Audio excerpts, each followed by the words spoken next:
Welcome back to our channel. Ngayon, alam ko naninibago kayo. Iba na nasa kusina ng ibang tao. Ayan. Welcome to our new kitchen. Nakakapanibago kasi first time ko i-reveal sa inyo ang aming bagong kusina dito. Kasi alam mo, mahilig kami magluto. Kasi kung natatandaan nyo yung aming dating kusina, yung itsura niya ganito. So, okay din naman siya. Ang problema lang, iniipis yung buong kusina. Matagal na namin plano talaga na ipabago yung design. And alam mo, bilang interior designer ng pamilya, lahat na lang ako na. Ako ang stylist, makeup artist, hairstylist, designer. Lahat na actually, nasa loko. Yun lang, yung utak wala. So, ako nag-design nitong kusina. I'm in charge and gusto ko kayong i-tour. Dahil alam ko din, marami ang mahilig sa kusina. Hindi lang ako kasi mahilig ako, well actually lahat kami dito, mahilig kami magluto. So yun. At pag nakita mo yung kusina, parang, shit, ang sarap magluto. Kahit alam mo, busog ka na, shit, magluluto pa rin ako. Gusto ko kasi sa kusina is minimalistic. Yun naman yung konti lang, yun laman. Yung wala ka nakikita, very malinis. Kaya kung napapansin nyo, tad-tad siya ng mga cabinets. Kasi yan talagang pinasadya ko. Ayoko makikita ko yung mga mixer, yung mga gano'n. Gusto ko yung mga kalan. Gusto ko lahat talaga nakatago kasi gusto ko malinis lang sa mata. Samahan niyo ako mag-tour. Let's go! Okay guys, so itong unang area, ang sink. Tapos meron tayong mga cabinets. At nakikita nyo, yung pinaka-tuktok cabinet pa rin yan. Akala mo parang wall siya, pero cabinets din yan. Kasi gusto ko talaga sobrang daming cabinets para marami akong mailagay. So usually mga ganyan. Ang design naman dito is pull up siya. So ganyan. So dito namin nilalagay yung mga baso. Actually, hindi pa namin siya masyadong nagamit. So medyo bago-bago pa talaga yung kitchen. And gusto ko kasi kayo ang unang makakakita. Oh. Diba? I-reveal sa inyo. So, yan. Meron tayong mga nuts, meron mga breadcrumbs, all-purpose flour, oats para sa umaga, tapos yan, mga cereal. Tsaka may mga barcode para alam namin yung expiry date. So, ang ganda niya kasi pull up. Tapos, mas maraming space. Dito naman, ang aking spice rack. So, dyan yung mga spices na ginagamit ko pag nagluluto, tsaka si mama. Kasi kami mahilig talaga sa mga spice. Guys, bago tayo mag-proceed, gusto ko muna din ipakita sa inyo ang isa sa mga favorite areas ko na pinupuntahan ko, ang magic. Etong cabinet. 1, 2, 3. Tada! Ang aking mga Teami products. Kita mo yung aking mga tumblers. Ayan. So, ayan, nandito lahat ng colors ng Teami tumblers ko. Tapos, meron akong mga tea. Alam nyo na, sa sobrang addict ko, nakumpleto ko na lahat ng kulay ng Teami products. Pero parang gusto ko mag-green kasi naka-green ako. Ganun ako. Feel na feel ko yung bawat kulay. Tapos, ito naman yung mga assorted tea ko. So, meron tayong mga butterfly tea, chai tea, merong rose. Mahilig ako mag-tsaa. So, ayan, gusto ko assorted. Depende talaga sa mood. Pero papakita ko sa inyo, syempre, mga favorite products ko pa rin. Kung natatandaan nyo, Butterfly Collagen, yung mga favorite products ko ng Teami. Meron siyang sariling area kasi love na love ko yan. So, guys, magtitimpla tayo today ng ating skinny tea. Let's go! Okay guys, so kung dati pa kayo nanonood sa akin, alam niyo na isa to sa mga favorites ko, ang 30-day detox ng Teami Blend. Kasi naging routine ko na talaga din ang pag-inom ng tsaa. So nilalagay ko na siya dito sa ganitong organizer. So pag bumili ka ng Teami tumbler, meron na siyang kasamang maliit na strainer para pag nilagay mo yung tea, hindi mo siya maiinom. Yung, alam yung leaves. Ang iinumin ko ngayon, ang yan, so, ibubuhos lang natin. So, sa sobrang tagal, alam mo yung kabisado ko na kung gaano kadami. Pero, pwede kang gumamit ng 1 to 2 teaspoons, depende sa gusto mo. Ako kasi throughout the day, nire-refill ko na lang siya. Pwede ka din maghalo ng lemon, ng honey, para mas sumarap. Pero, sanay na kasi ako sa lasa niya. Gusto ko siya ng hot water. Sana! Diba, ang dali lang niya. Iwan ko lang siya for 3 minutes bago siya inumin. Alam niyo naman na sobrang favorite ko ang Teami. Kahit nung nagsisimula pa lang ako sa pag-vlog, ito na yung iniinom ko. Kasi naging part na talaga ng lifestyle ko ang pag-iinom ng tea nila kasi marami siyang benefits. Alam niyo naman na sobrang dumi ko kumain. So, ipapakita ko mamaya sa inyo yung pantry area ko. Tapos, feeling ko after nun, maintindihan nyo. Ito ang isa sa mga tumutulong sa akin. Yung Teamy 30-Day Detox. Kasi talaga nadidetox niya yung buong katawan mo. Alam mo yung lahat ng kinakain mo, mga junk food, rice, lahat yan, tinutulungan niya yung katawan mo para i-detox ang iyong body. And sobrang nakikita ko yung changes. Kasi ilang taon ko na itong iniinom. Ang 30-day detox nila, meron silang skinny, tsaka meron silang colon. Ayan, paubos na. Meron din akong promo code para sa inyo kung gusto niyo siyang i-try. Pwede niyo gamitin ang Ivana30 para makakuha kayo ng 30% off. At yung isa sa mga pinakagusto ko dito is it's 100% natural tsaka plant-based siya. So alam mo iniinom mo is very, very good for you and very healthy. So isa siya sa parang way na pag-restart ko ng body ko. Cheers! Tapos, ang kagandahan sa Teamy ay nagsiship sila worldwide. So, kahit saan ka, pwede kang order. Pwede nyo i-avail yung 30-day detox dahil sa second week pa lang, mararamdaman mo na yung resulta na ang sarap sa feeling. Ang dami ko nakukuha ang benefit sa kanya. Sa resulta na nakita ko, sobrang happy ako. Very light. Ang ganda talaga. Pag nakakainom ako ng Teamy, mas nakakagaan ng feeling. Cheers!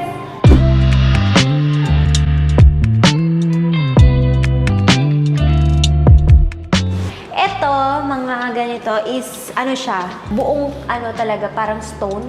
Yun na mahilig ako sa marbles and mahilig ako sa puti. Mahilig din ako sa color gold. Pero kasi, parang sa kusina, hindi ko siya maibagay kasi nga, feeling ko doon na lang sa closet ko yung gold. So, dito, mas malinis sa mata ko hindi sa mata nyo. Pero, parang personally, wow, mas okay ang gold. Silver sa akin. So, ang ginawa ko is, white and silver yung kaniyang details. And gusto ko kasi talaga one color lang. Kasi ang sinasadya sa akin nun was mag-iba-iba, maglagay ng ibang design. Pero gusto ko talaga, alam mo yung napaka-simple. Ayan. So, dito lahat yan, cabinets. So, dyan yung mga glassware. Ayan, mga baso.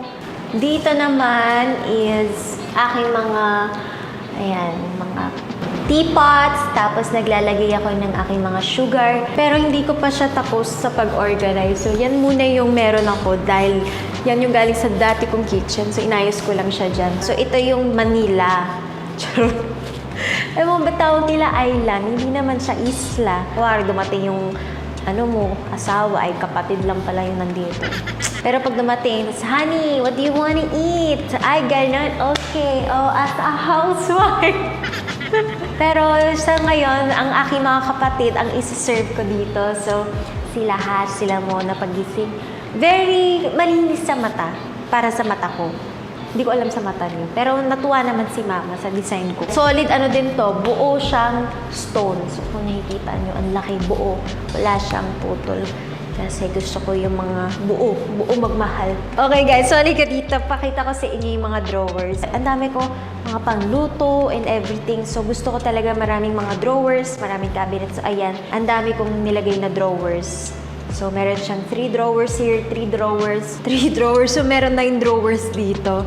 Ayan, so kung bubuksan natin, andito ang ating mga pangluto. Pero hindi pa siya kompleto. Kaya kung may makikita kayong kulang-kulang kasi kailangan ko nang bumili. Okay, yung next drawer is aking mga plato. So, kung nakikita nyo, all white din siya kasi nga, mahilig talaga ako sa white. Pero, ito yung isa sa mga favorite plato ko. Tingnan nyo. Tanan! Ang aking gold plates, tsaka ang butterfly. Alam niyo yung favorite ko yan. Tapos, meron lion na plate. Platito pala. So, ito gold plate naman siya.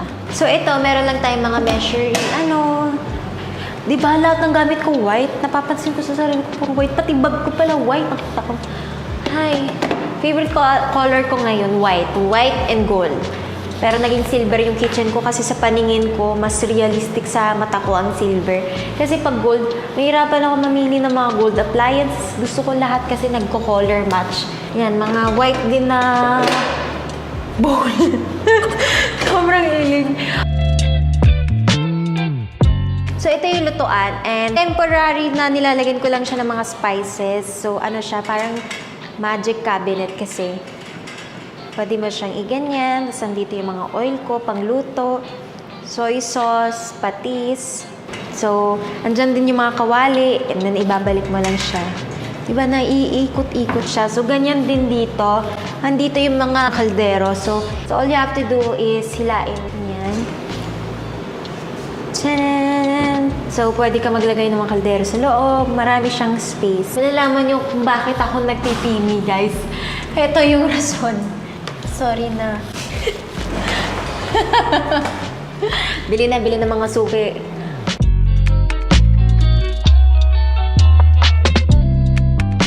Alam niyo na kung bakit ako nagtitimi kasi mahilig ako sa mga unhealthy food, mga chichirya. So, ito yung akin, mga paborito nung bata ako. So, dinadala ko pa rin siya hanggang ngayon. Mga favorites na kinakain namin. So, lagi kami may stock niyan. So, ang happy ko kasi meron na siyang lagayan. Hindi na siya nakakalat. Dito naman sa part na to, is papakita. Ang ganda kasi ito yung sinasabi ko sa inyong high-tech. So, ito, yung aking na mine. So, this is a very, very precious stone. Nakuha namin siya sa Antarctica. Charot, naniwala. Ano lang siya, yung nabili lang namin na ganyan yung design. So, lagayan siya ng mga knife. Ayan. Maganda siya kasi bagay siya. Nandyan yung aming mga bagong hugas. Diyan namin nilalagay. Kagandahan, very high-tech siya ngayon. All you have to do is just pull it, tapos bumababa siya sa'yo. Tuntua ako, John. Ayan, so pwede mo na siya kunin. Hindi mo kailangan tumayo sa plato. Hindi mo kailangan tumayo sa upuan kasi nga, lahat na siya. Parang, naka-adjust na siya. Tapos, ang dali lang ibalik and all. Bongga, bibo. Ito naman, ang aking spice rack. So, all you have to do is hihilain mo lang siya. And then, abot mo na. Yung mga spice. Makababaw ng happiness ko. Ito na yun. So, andyan yung mga sauce namin, lahat. So, may mga spices. Dito naman, pare-pareho siya. So, yan. Ganyan din siya. Tapos, dito ko naman tinatabi yung mga machines para hindi makita. Ako talaga maraming nakakalat kasi parang magulo sa ulo ko. Hindi ko na alam kung anong gagawin ko. So, ito ang isa sa mga favorite areas ko, ang aming second pantry. Ano nga yun? 1 pantry, 2 pantry, 3 pantry. Ba? Ewan ko ilang pantry yun. Tanan! Ito yung isa sa mga favorite areas ko kasi alam niyo sa takaw ko. Ako yung tumitira ng lahat ng pagkain dyan, tapos i-restock ko din siya, diba? Alam niyo na yung mga favorites ko, 555. Lagi ako nagka-crave niyan. So, punong-puno siya mga marshmallow, chocolate, mga noodles. Nandito yung mga noodles, biskuit, yung aking kape. Pasok mga suki! Presyong divisory. Di ba parang ang tindahan? Pero yan ang happiness ko, mga pagkain talaga na hindi healthy. Pero wag niyo akong gayahin. Kung kaya niyo maging healthy at mag-gym, gawin niyo. Ako kasi, yan ang aking pinaka-favorite ko. So, kunwari guys, nanonood ako ng mga K-drama. Tapos dito, meron tayong mga candy. Yun, yung mga favorite kong candies nung bagets ako. So, hanggang ngayon, favorite ko pa rin siya. Ganun ako loyal. So, yan. Ano pa ba? Yan. Ito, kinakain ko ng bata ako talaga din. Yan. Ito, binibili ko dati sa mga tindahan. Sobrang favorite ko yung chocolate. Pero wala silang chocolate, kaya nabibili ko yung chocomani. Pero pareho lang yung lasa sa akin, yung chocomalos. Tapos meron tayong mga milk. Yung mga favorite ko. Tsaka of course, walang tatalo pa rin sa aking favorite na ang 555 tuna. Tapos meron sardines. Yan. Corn sardines. Alam niyo na. Mga dips ng chichirya. Kasi lagi ako pag nagne-Netflix and chill, gusto ko, dyan ako nakatambay para kukuha ako ng mga pangbaon. Bye! Ito, ano naman to? Parang wine, lagay ng mga alak. Okay guys, so for the moment you've all been waiting for ito yung isa sa mga next cabinets na magugustuhan nyo. Tada! Welcome to our fridge! So, ito yung aming fridge. Mukha siyang cabinet, diba? So, nakatago siya. Mga juice, mga favorite ko, prutas. Ito, favorite spot ko yan. Sobrang addict ako sa cheese. Kasi nga, year of the rat ako. Gumawa na lang ng issue. Pero totoo to, sobrang hilig ko sa cheese. Tapos dito naman yung ating mga gulay, lettuce. Tinatry ko maging healthy kaso mahirap para sa akin. Ito, ref din ito. Sa magkabilaan siya. Alam niyo na, favorite. Na-addict ako sa Mountain Dew. So, yan. Nandyan siya. Tapos mga prutas. Alam niyo na yung hilig ko. Tignan mo. Ano ba? Sana. Sa sobrang hilig ko sa sili, na-addict ako na ayoko maubusan. So, lahat kasi ng pagkain ko nilalagyan ko ng sili. Mahilig ako sa spicy food. So, meron siya talagang area. Tapos nandito yung lemon. So, ito galing siyang Korea. So, kaka-deliver lang. Ayan. Korean strawberries. Tapos, meron tayong watermelon, mga berry. Tapos, kamatis, lemon. Then, mga fruits. Ito, butter pa lang. Pero marami ka kasi pwedeng eat. And then, dito yung mga gulay na tinatry ko pa rin. Tapos, yung baba naman is freezer. So, dalawang doors din siya. Okay guys, so inupuan ko siya kasi gusto ko makita kung solid ba talaga at nakita ko solid nga. Happy naman ako sa outcome kasi dream kitchen ko talaga yung ganito. I'm so happy.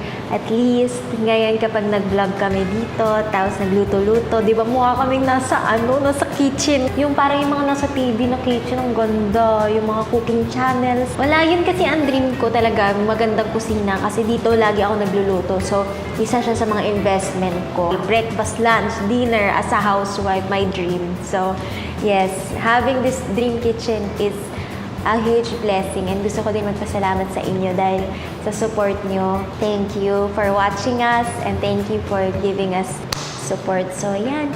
Sana nag-enjoy kayo sa aming kitchen tour, fridge tour, pantry tour. I'll see you guys in our next video. Make sure to hit the notification bell and subscribe to our channel.